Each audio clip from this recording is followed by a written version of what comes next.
Hi, let's learn how to make paneer curry today. So for that, first you need to take a pan, put some butter and some oil. Just spread it. Now put the paneer cubes inside it. So I've cut paneer into small cubes like this. Just put all of them and fry them for a little bit. They should just turn slightly brown. Just stir them and let them fry for a minute. So make sure you stir them in between so they don't stick to the pan, and keep it in a low flame or medium flame. Okay, so they're still frying up. So in the meantime, we'll go over the rest of the ingredients for paneer curry. So you will need onions. You can cut them into big pieces. They don't have to be finely chopped. So I took about 1.5 onion here, like medium size onion. Some chilies, like about 3 green chilies, and some cashews. And I would need tomatoes and cilantro, and some ginger garlic paste, and some spices like cloves and cinnamon, and some garam masala, and the usual stuff like some Kashmiri chili powder. It gives a good color, and then dhania powder and jeera powder, which is nothing but your coriander powder and cumin powder. So my paneer is well fried now. You can see light brown color. At this stage, turn off the stove and take this paneer and keep it in a different plate. Now I'm going to use the same pan to fry the veggies. So again, put some oil and add these spices. Next, add these chilies. Let them fry for a bit. So my chilies are fried. Go ahead and add the onions.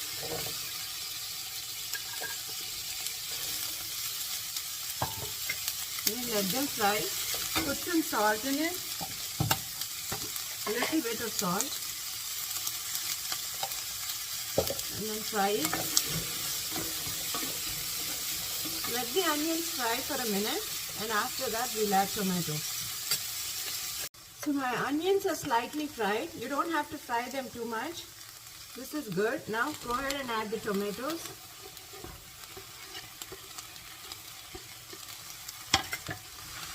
Stir them.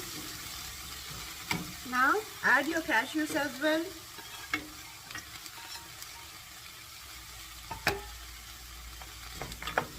Stir them, close the lid and let them cook. So now they're cooked well. Again, keep stirring in between so it doesn't get burnt. So they're cooked well. You can turn it off at this stage, and you have to let this cool down because we need to grind it into a paste next. So I've transferred the contents into a mixie jar and I'll make it into a puree now. Just add some salt when you do that. So my puree is ready now. So I've put the pan on again. I'm going to add some butter and oil to this.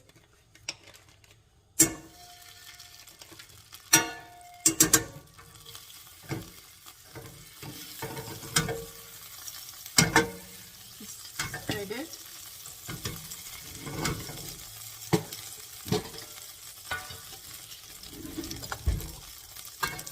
Put some cumin seeds now.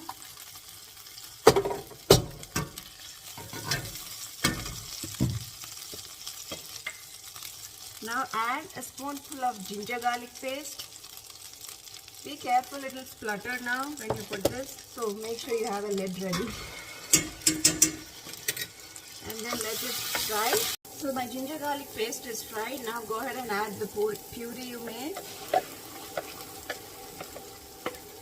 And stir it.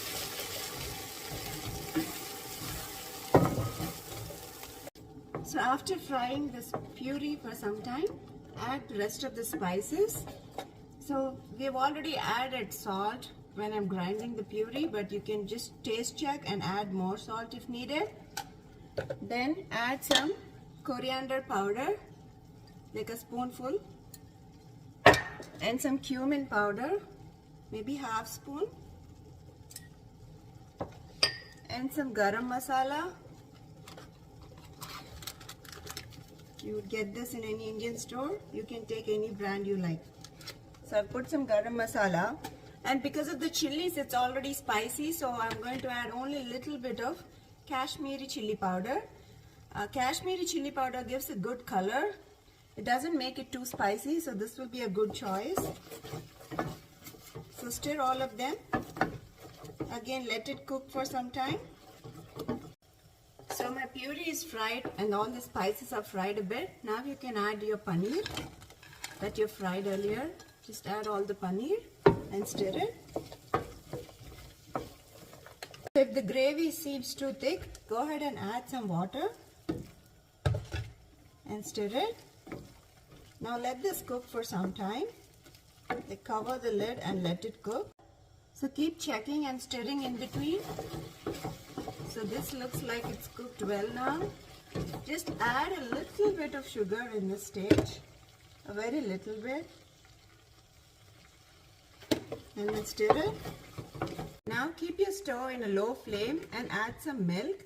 If you have whipping cream or heavy cream, you can add that too. But if you don't have that, you can just put some milk and stir it. Again, cover the lid. So make sure it's in a loose consistency like this, because this gravy becomes thick at a later stage. So now cover the lid and let it cook again for some time. Now take some kasuri methi in a bowl and microwave it for 30 seconds. And you can just make it into a powder with your hands. Make it into like a soft powder and keep it aside. Now it's all done. You can do a taste check and see if anything else is missing, and you can add the spices as needed. Now go ahead and add the kasuri methi that you've powdered. Stir it. And then you can just add some cilantro for garnishing. And that's it. Just keep the consistency of the gravy like this, because once it cools down it gets too thick. And this will be a great combination for naan or chapati. You can add some butter on the top as well. It will look nice. That's it. The paneer gravy is ready. This is how even restaurants make it. So I hope you make it and enjoy it. Bye.